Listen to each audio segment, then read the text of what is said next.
met at the Virginia Slims tennis tournament at Madison Square Garden. I remember Roger was sitting on a chair in the hallway outside the court. And I remember looking at him. Now, listen, I'm reading this as is, okay?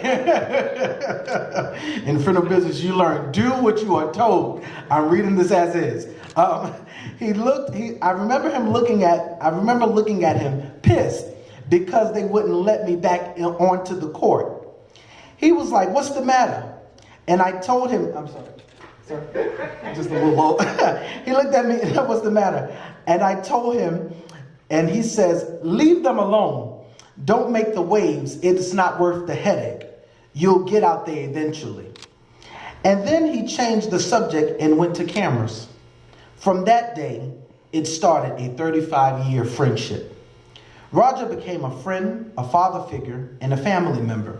Roger and I talked every day, sometimes 5 times a day.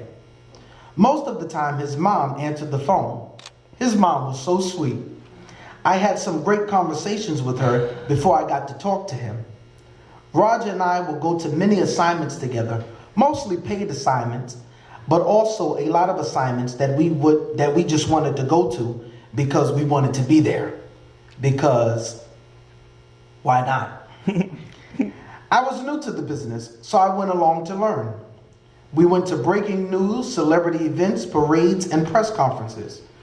During those days, it was a lot easier to get into things. You definitely can't show up with your ID anymore.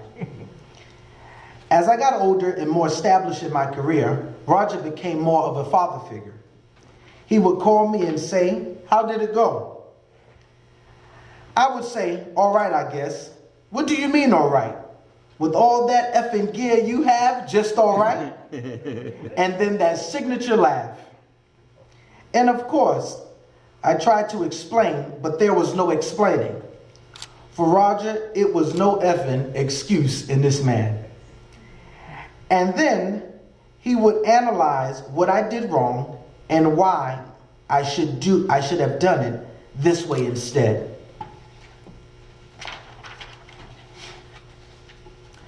And that started my career of always trying to be different, because Roger never ever went in the same spot as everyone else. He always looked for a different picture. Then Roger called me one day and said, "Hey, I gotta get this damn neck and back fixed." I was like, okay. He knew that was my old F, and I was nervous. He was like, "Jason, it's gonna be fine." I was like, "Okay, are you sure?" He was like, "Yes, man. Just say some prayers."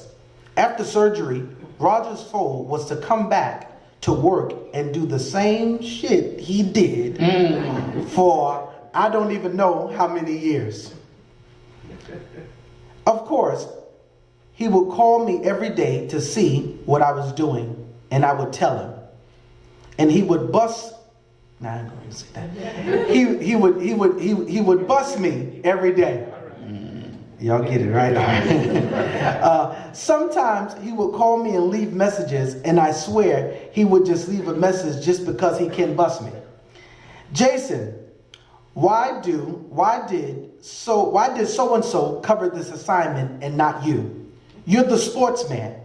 Why did a celebrity photographer cover a news event? What, is he better than you now?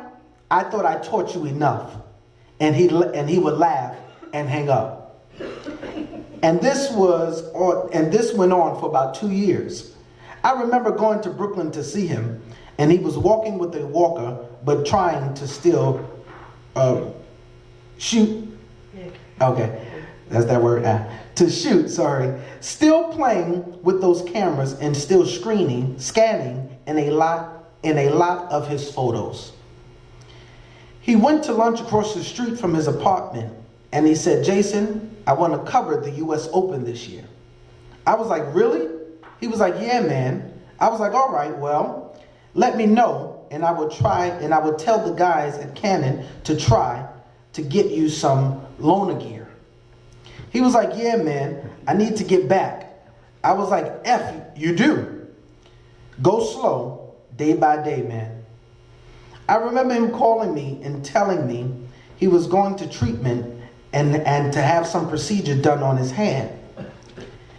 He called because the stupid hospital was screwing with him.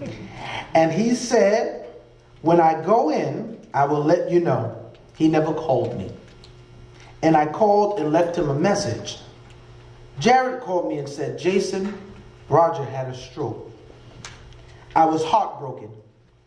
My best friend for 35 years had a stroke, and a bad one. I didn't know what to say or do. I will always remember Roger's signature laugh and his arguments with me and with people, and his fatherly advice. I always said, there are only certain people you cry for, and it's for the people you love. Roger, I love you, man. I can't believe you're not here with me or us, but at least you get to see your mom.